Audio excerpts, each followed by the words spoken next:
Welcome, ladies and gentlemen. Today I have something really special here.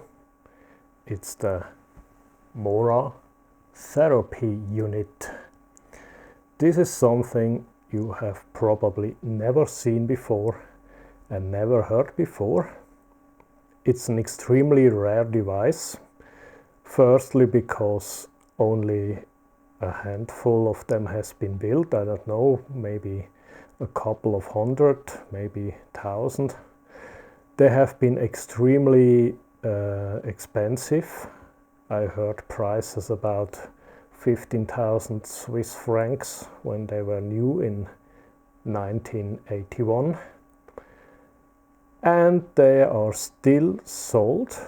You can find it on eBay for 2,000, 3,000, 5,000 Swiss francs, dollars, or whatever you like. I found this by coincidence. A guy sold it on an online auction for 200 francs. It is broken. The man didn't know what it is, and he literally pulled it from a dumpster. So I took my chance, and here it is. Now, what is this thing? The MORA device was invented by Dr. Franz Morel and engineer Eric Rache. That's where the word MORA comes from Morel and Rache. And they had the idea that every living thing generates frequencies or vibrations that can be good or harmonic or bad or disharmonic. And I have here a little block diagram of this unit. It comes from the patent application from 1982. By the way, the patent was refused in 1983. Anyway, the idea is to measure these waveforms, these vibrations, with an electrode that the patient has in one hand. It goes to an isolation amplifier. Then the signal goes to a harmonics and disharmonics filter, H and D.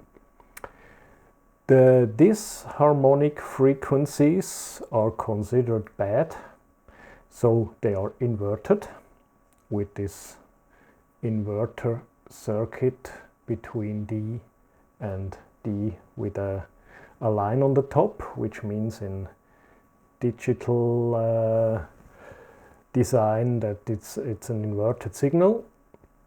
Goes to an amplifier, which is adjustable, and then over a mixer circuit a switch to the output.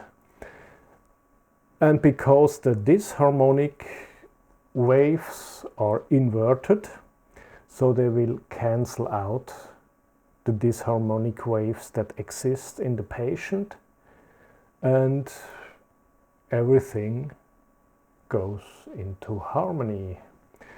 Another path here is a high pass filter and a low pass filter, TP, German tief pass, low pass filter, which is selectable by a switch.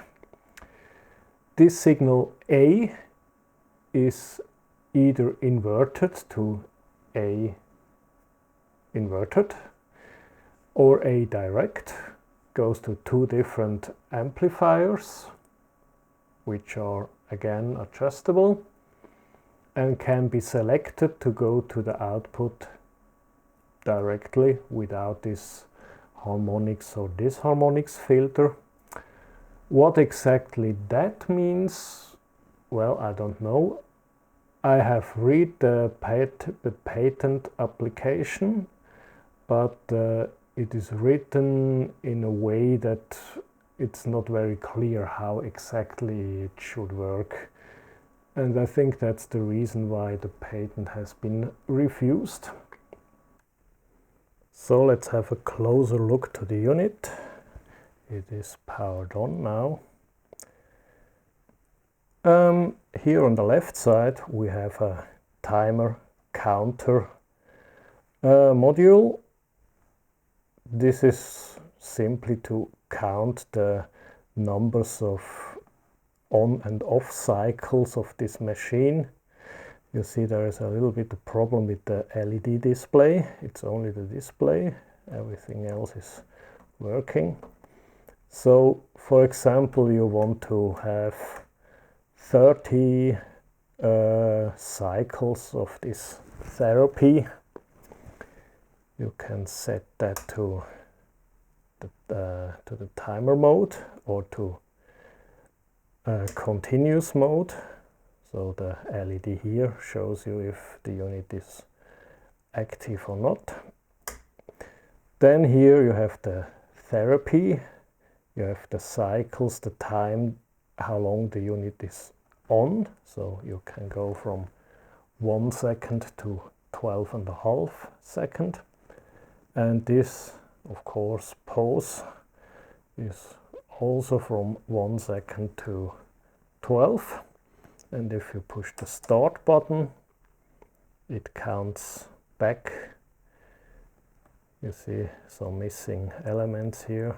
3, 2, 1, 20, 19, and so on. You can have longer on cycles with short off cycles, or you can have long off cycles and short on cycles. That's something you can set however you want it.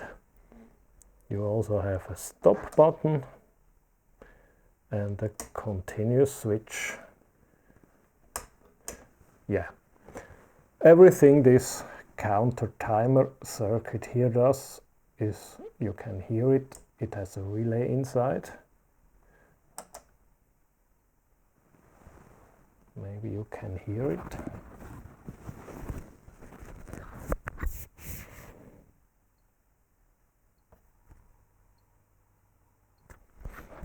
And it simply switches the output here on and off.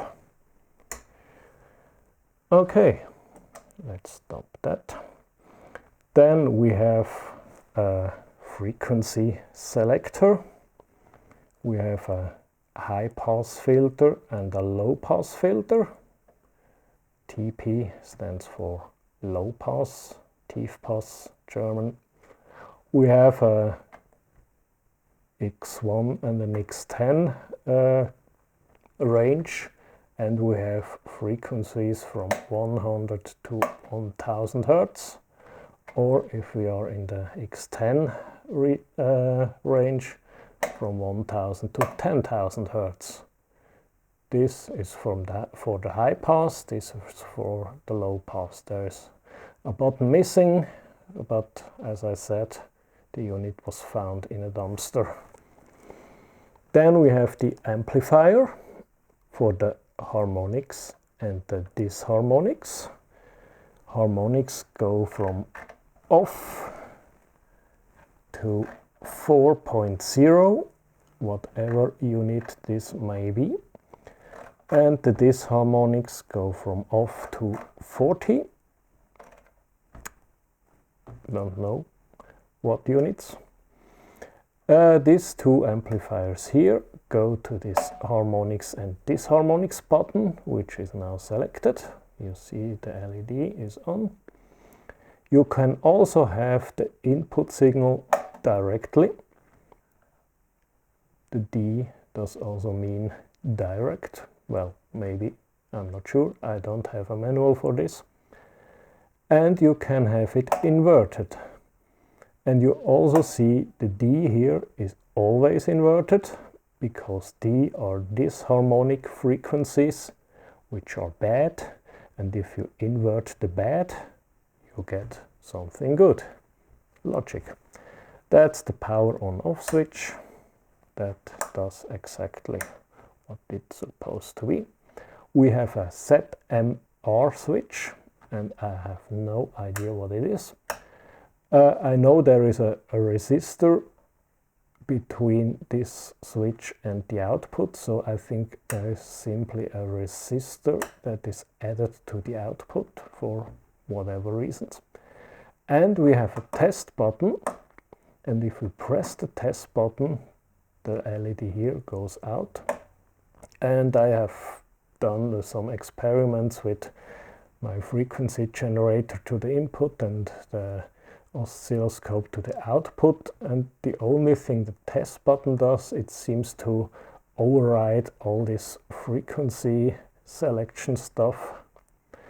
Then we have the RM100 unit.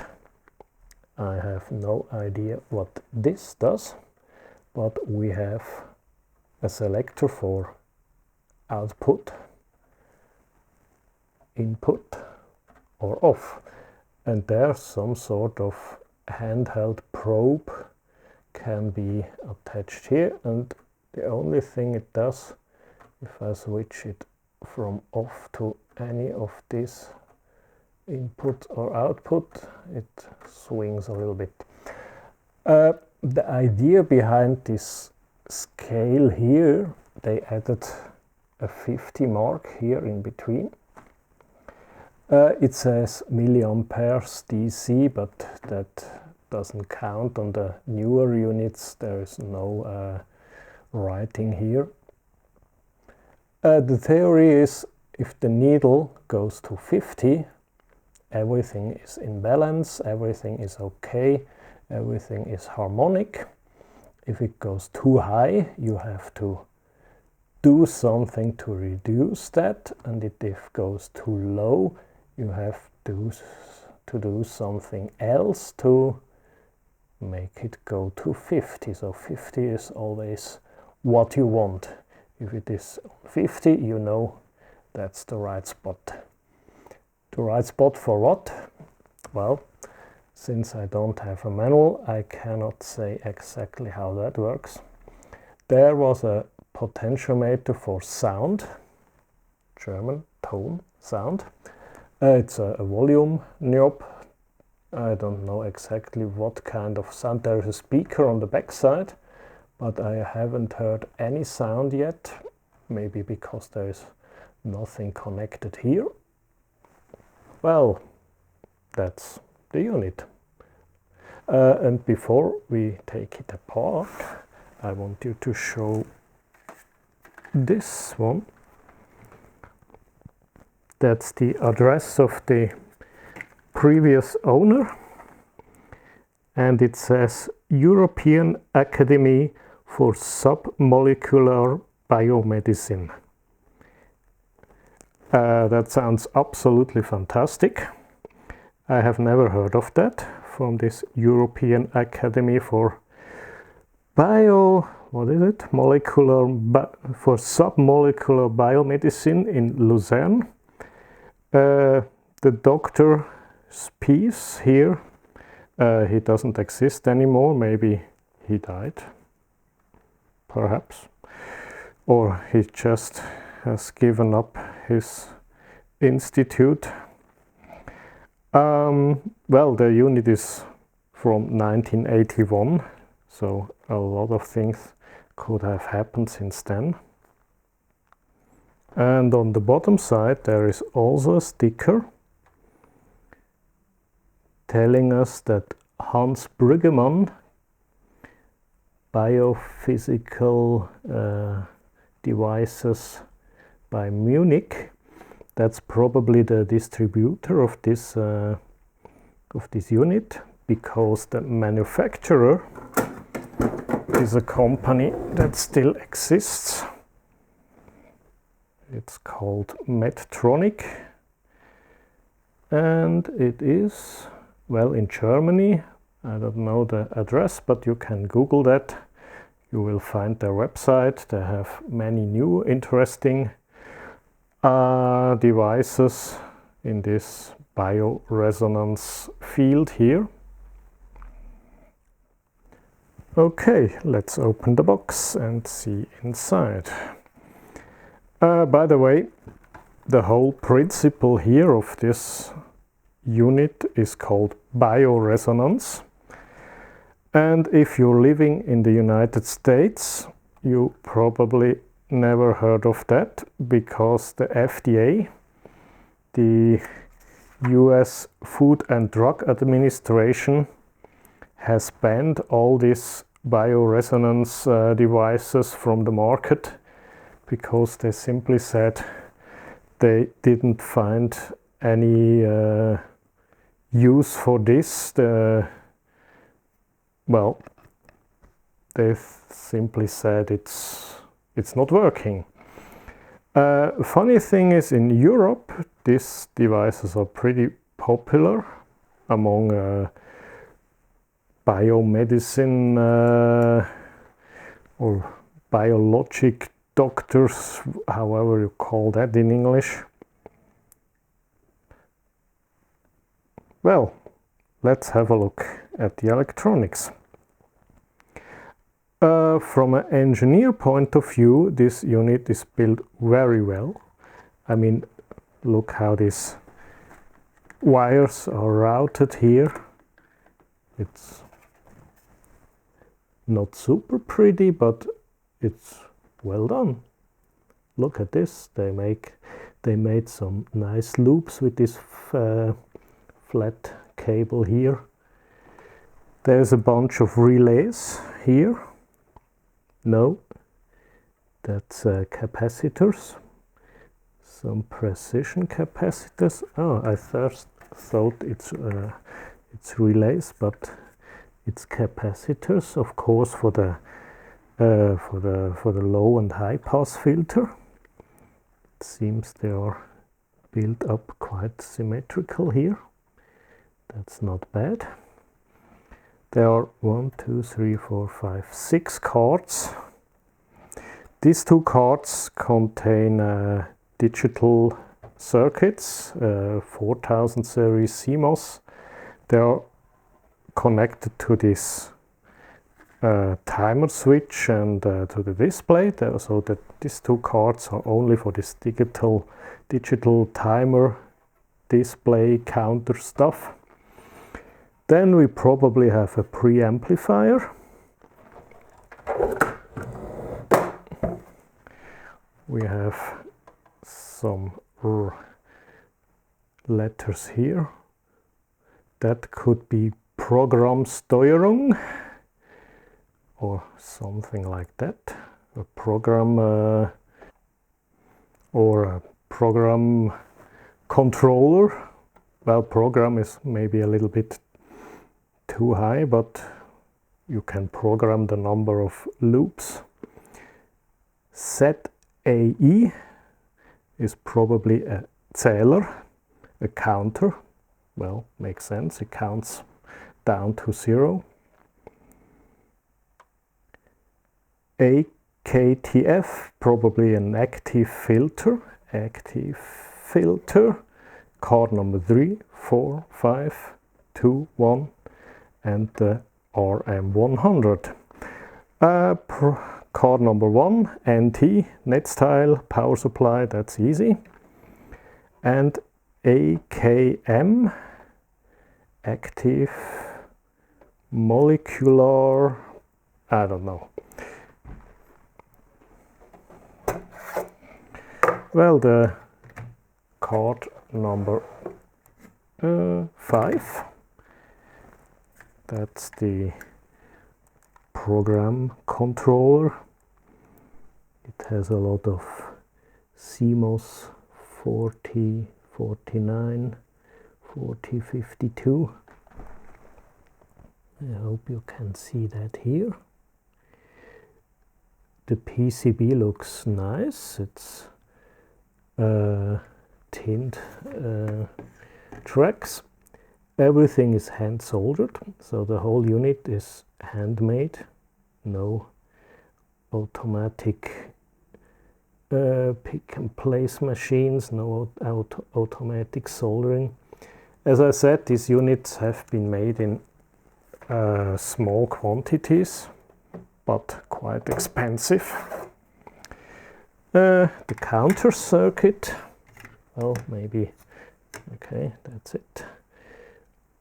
We also have some CMOS circuits here. 4002, 4029, another 29, 4011. And these things that look like old-fashioned capacitors are in fact resistors. They use this type of resistor everywhere. Also here, hand soldered, probably by nude virgins at full moon. I don't know if this is necessary for the unit to work correctly. There is a connector with cables that go directly to this backplane PCB. AKF, maybe we have an active filter. LM741, operational amplifier.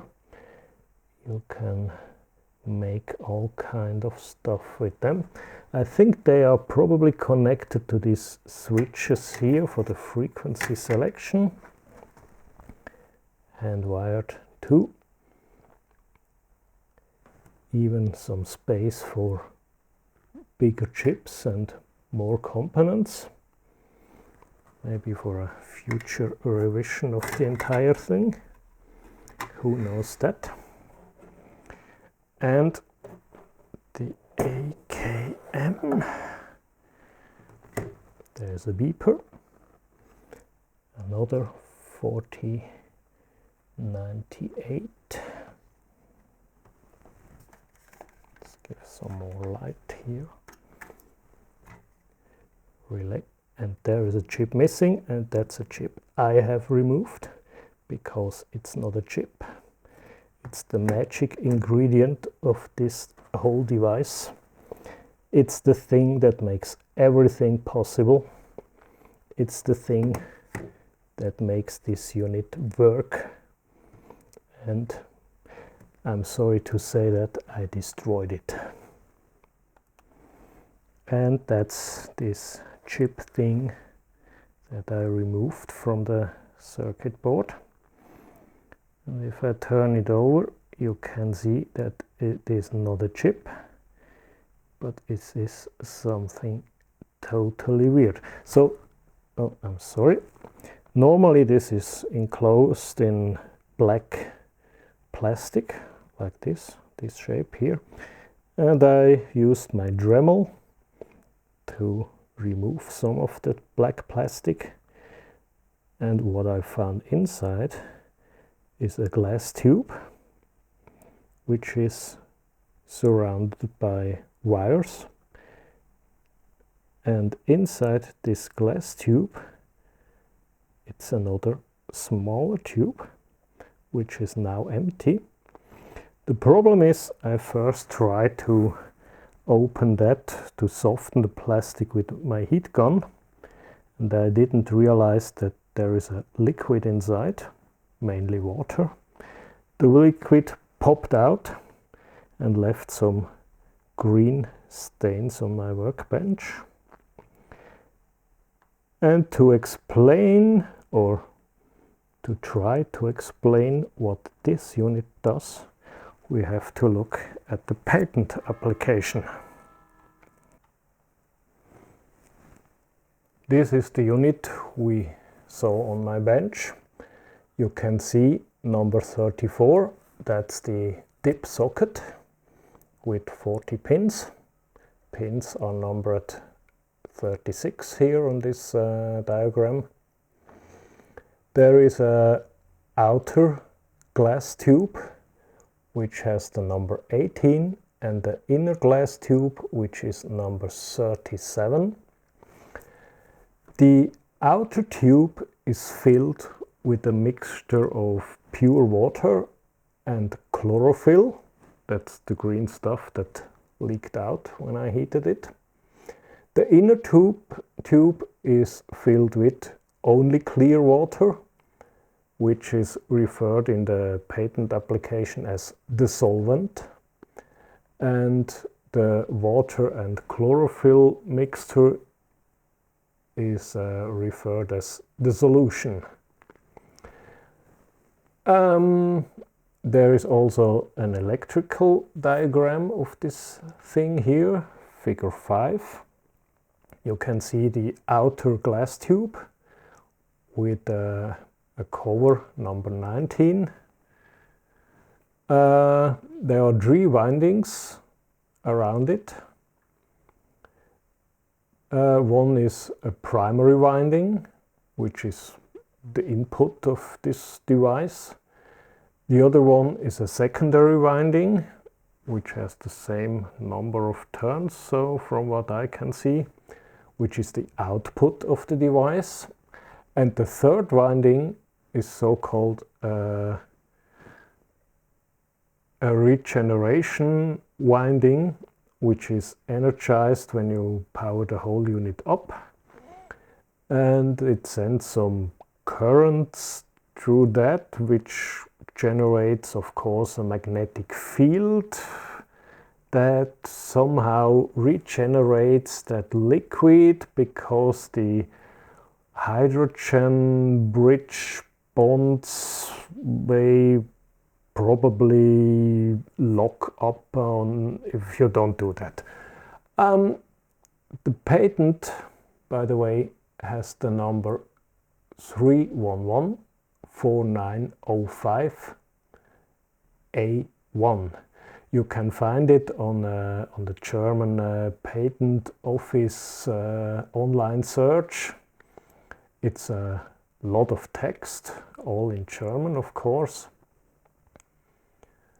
There is also a diagram of the electric circuit around this molecular absorption circuit, which has here number 13 with the ground point 15 and the input point 14. It's only a 1-coil version here in this drawing. The 2-coil version would look similar, but it would look more like a transformer between the input amplifier and this filter thing number 7. We have a filtered path and a direct path on the bottom, which can be selected by switches 9 and 10. We have a sum amplifier 11 and then an output amplifier number 12. And finally the output number 5, which leads us back to the main block diagram here. So the whole part here is this HD filter and amplifier. Well, that's the theory. If you like to read the patent application, it's very interesting. It has an interesting language. It has a lot of scientific terms,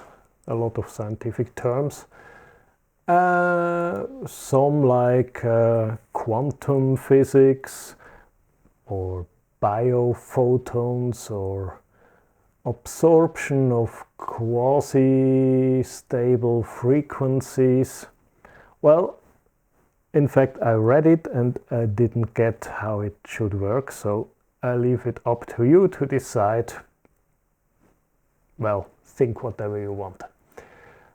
There are many people who say this is actually working, so I wouldn't say it doesn't do anything, but maybe it's more like if you believe something, then it will help you, and if you don't believe it, it probably will not help you, but that's up to the discretion of everyone who wants to use it. Okay, we are not finished with the unit right now. We have a power supply with a heavy transformer. It has two 110 inputs which are in series, but it can be, I think it could be switched to parallel, so the unit is also usable would be usable in the US with 110 volts. Output is 15 volt AC. We have two regulators here, 7812 and what's the other one? LM7908, that's a negative 8 and a positive 12 volt regulator. Then there is another regulator here.